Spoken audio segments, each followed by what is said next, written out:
दोस्तों आपको पता है कि टाटा ग्रुप का ज़ुडियो एकमात्र ऐसा ब्रांड है जो कि फास्ट फैशन क्लोथ को अफोर्डेबल प्राइस में सेल करता है। और जेनजी लोगों में तो ये ब्रांड इतना पॉपुलर हो गया है कि आप कभी भी ज़ुडियो के स्टोर पर चले जाओ, आपको वहाँ पर ज्यादातर कॉलेज के स्टूडेंट और जेनजी ही मिलेंगे। कमाल की बात देखें तो ना ये प्रोडक्ट की मार्केटिंग करते हैं, ना इनके ऑनलाइन स्टोर है, ना ये सेल्स एंड ऑफर लाते हैं, यहाँ तक तो ये खुद मैन्युफैक्चरिंग भी नहीं करते हैं। फिर भी इस ब्रांड का रेवेन्यू हर साल बढ़ता ही चला जा रहा है। 7 सालों में 544 स्टोर खोल लिए, 3500 करोड़ की सेल कर दी।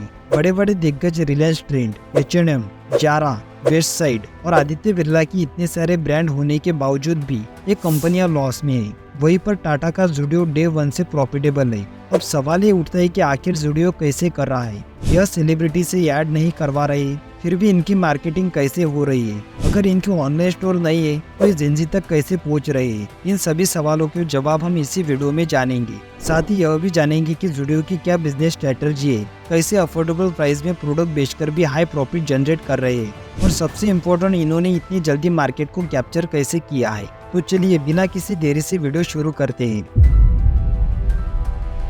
हमें पता है जहाँ पर टाटा है वहाँ पर क्वालिटी तो है ही, और ज़ुडियो उन्हीं में से एक है। यह ब्रांड ट्रेंडी क्लॉथ और फुटवेयर के लिए जाना जाता है। अब आपके मन में सवाल होगा कि टाटा का तो पहले ही वेस्ट साइड मौजूद था, तो फिर इस नए ब्रांड की क्या जरूरत थी?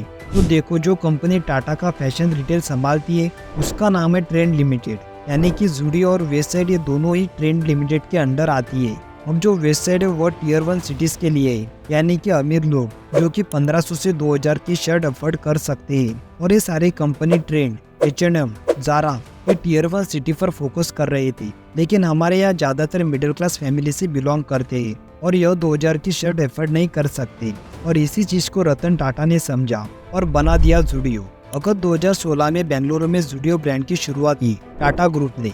सिंपल इसका थीम था कि फास्ट फैशन यानी कि लेटेस्ट चीजों को प्रोवाइड कराना, वह भी रिजनेबल प्राइस पर, क्योंकि हमारी ऑडियंस बड़े लोग नहीं मिडिल क्लास लोग हैं। ज़ुडियो को पता है कि इंडिया में लोगों को सस्ती, सुंदर और क्वालिटी चीजें चाहिए, तो इन्होंने सबसे पहले प्राइस पर काम किया। टी शर्ट 199, शर्ट 499, जीन्स 699, यहाँ तक कि इनकी सबसे महंगी आइटम भी 999 से अंदर आती है। अब आपको कंपेयर करके दिखाऊं तो एक शर्ट ज़ुडियो में 199 रुपए में मिल रहा है, वही शर्ट रिलायंस ट्रेंड में 1499 रुपए में मिल रहा है, और वेस्ट साइड पर वही शर्ट 599 में मिल रही है। इतना प्राइस डिस्टेंस नॉर्मली होता है। अब आप बोलोगे कि प्राइस लो है तो इनकी क्वालिटी भी लो होगी, लेकिन हमारे इंडिया के लोगों के दिमाग में बैठा हुआ है कि प्राइस लो है तो इसका मतलब है कि क्वालिटी भी लो होगी। कहीं हमें पुमा की जगह पुमा और आदिदास की जगह एडिडास तो नहीं मिल जाएगा? बट ये टाटा वाले ये ऐसा कुछ नहीं करते। इनके क्लॉथ की क्वालिटी प्राइस को पूरी तरह से जस्टिफाई करती है। इवन ज़ुडियो की यूनिकनेस है कि अफोर्डेबल प्राइस पर एक्सीलेंट क्वालिटी प्रोवाइड कराते हैं। यह हाई क्वालिटी मटेरियल यूज करते हैं।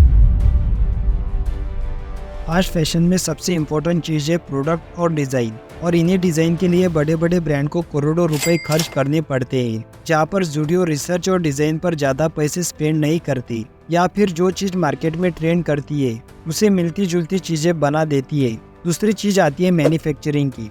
यह तो प्रोडक्ट खुद मैन्युफैक्चरिंग नहीं करती। ज़ुडियो काम करता है प्राइवेट लेवल पर, यानी कि प्रोडक्ट मैन्युफैक्चरिंग कोई और करता है, और ज़ुडियो अपना नाम लगाकर उसे सेल करता है। अपने मार्जिन निकालकर उसे मार्केट में सेल करते हैं, क्योंकि उन्हें ना फैक्ट्री सेटअप करने की झंझट होती है, ना ही रॉ मटेरियल की दिक्कत होती है, ना ही मजदूर की कोई ज़रूरत है। इसीलिए उनकी बहुत कॉस्ट कटिंग तो यही हो जाती है। प्राइवेट लेवल का एक और बेनिफिट है कि आप इसे हर हफ्ते ट्रेंडी चीज़ों को ला सकते हैं। मार्केट में कोई नई डिज़ाइन आ गई है तो ज़ुडियो को सिर्फ 15 दिन लगेगी अपने स्टोर पर अवेलेबल कराने में। ज़ुडियो अपने स्टोर में हर हफ्ते स्टॉक को थोड़ी थोड़ी चेंज करते हैं, और इतना चेंज करती है कि हर 2 महीने में ज़ुडियो का पूरा स्टोर ही नया हो जाता है। मतलब कि अगर आज आप ज़ुडियो के स्टोर में गए और आपने कोई चीज़ देखी है, तो आप 2 महीनों के बाद जाओगे तो वो चीज़ आपको नहीं मिलेगी, पूरा स्टोर बदल चुका होगा।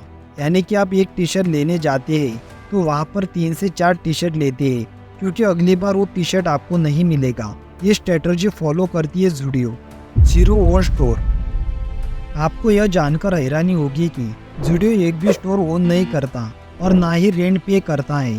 तो फिर इनका बिजनेस रन कैसे होता है? इनका बिजनेस रन होता है फोको मॉडल के बेस पर, कोको का मतलब है फ्रेंचाइजी ओन कंपनी ऑपरेट, यानी कि शॉप को परचेस करके सेटअप करने की इनिशियल कॉस्ट होती है वो पे करेगा फ्रेंचाइजी ओनर, और बाकी सारे ऑपरेशन, स्टाफ, इन्वेंटरी ये सब कंपनी खुद मैनेज करेगी, और रेवेन्यू में कुछ परसेंटेज प्रॉफिट हर मंथ फ्रेंचाइजी ओनर को मिलता है। इसे ऐसे समझो, अगर आप जुडियो में फ्रेंचाइजी ओनर बनते हैं तो तुम तुम्हारे जेब से पैसे लगाओ और एक स्टोर बनाकर दो, फिर उसमें प्रोडक्ट लाना, एम्प्लॉय लाना, प्रॉफिट लाना, यह सब कंपनी करेगी और आपको बैठे बैठे हर मंथ रिटर्न मिलता रहेगा। तो ऐसी जुडियो बिना एक भी स्टोर ओन किए करोड़ों रुपए का प्रॉफिट जनरेट करते हैं।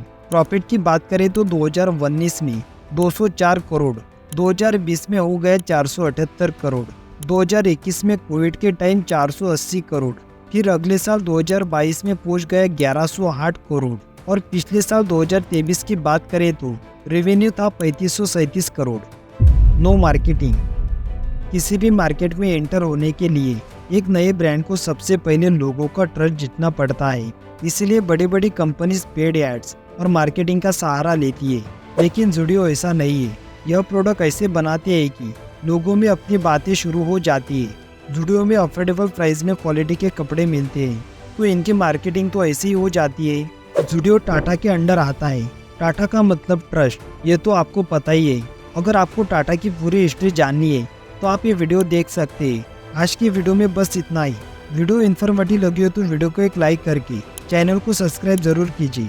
मिलते हैं जल्दी नेक्स्ट वीडियो में, तब तक के लिए टेक केयर एंड बाय।